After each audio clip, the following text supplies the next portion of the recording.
Alserkal Avenue became its consortium member in 2014. And so to stand here today and to be a host, a partner for this incredible initiative, is an important moment for us as an arts organization as I lead you through the journey of Alserkal Avenue. I would like to welcome you all to Concrete, the very first space completed by Office for Metropolitan Architecture, led by Ram Koolhaas, as many of you know. Four warehouses that were reimagined to become a space for art, conversation, dialogue, alternative experiences.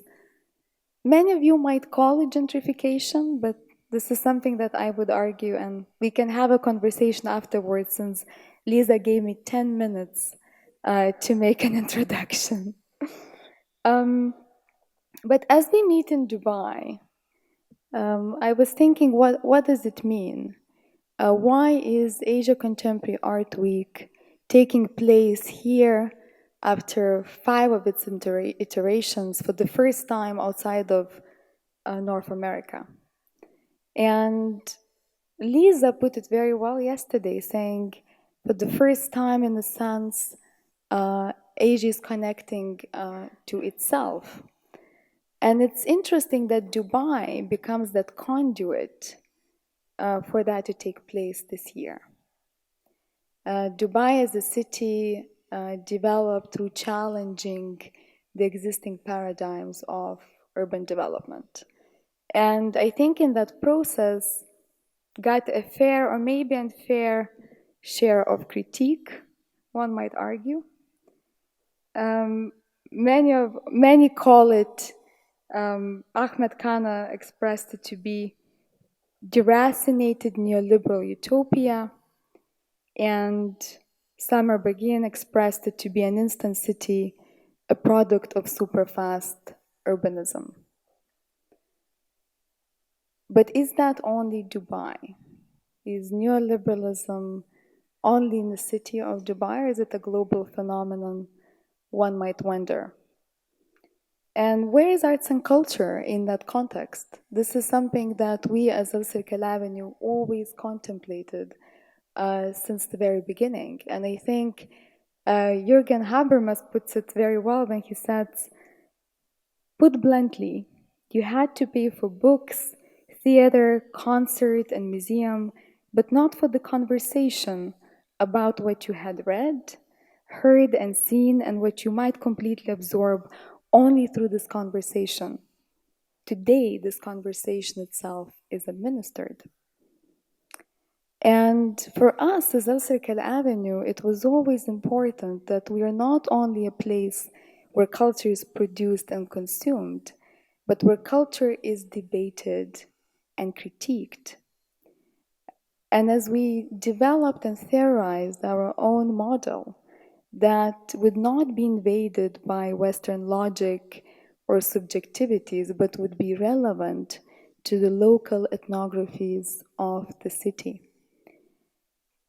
Today, we are an organization that manifests in many forms through Alserkal program, where we invite artists from all over the world to come to the city and produce ephemeral work within the public realm of Alserkal Avenue, to Alserkal residency space, to us manifesting within the physical neighborhood and an arts community of the city.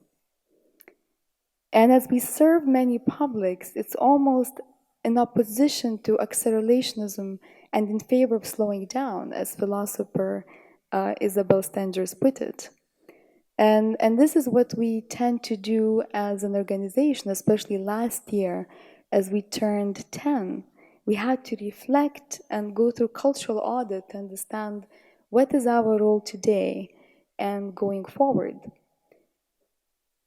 It's important for us to be that place where not only ourselves we reflect, but where we invite others to reflect on their practice. And Alserkal residency does exactly that. We invite multidisciplinary practitioners from all over the world to engage with the city of Dubai, but without having the pressure to produce and therefore reflect and reconnect with their own practice, um, and take that element of slowing down. What is thinking collections to us? As Alserkal Avenue, as Alserkal Residency, as Alserkal as an organization. It means different things for all of us in this room, and I think that's why we are here to discuss and engage in those conversations in the next 2 days. But for us, it's the framework that means slowing down and revisiting how one becomes an arts institution. We are contemplating those collections all the time, and not only thinking about them, but rethinking them as to what are the dialogues, histories, knowledge that we've collected in the past 10 years. And here I would like to leave us with Natasha Petrosyan Bachelis's quote. This is an invitation for curators operating in distinct geographies, but within an intertwined geopolitical reality, to slow down their ways of working and being, to imagine new ecologies of care as a continuous practice of support, and to listen with attention to feelings that arise from encounters with objects and subjects. And I'm looking forward to reimagining the anthropology of the future through our discussions as we engage in each other's work and we learn about each other's practice and models and paradigms that we've developed as we produce perhaps or redefine or negotiate the new borders of knowledge geography and not just geography itself in the next 2 days.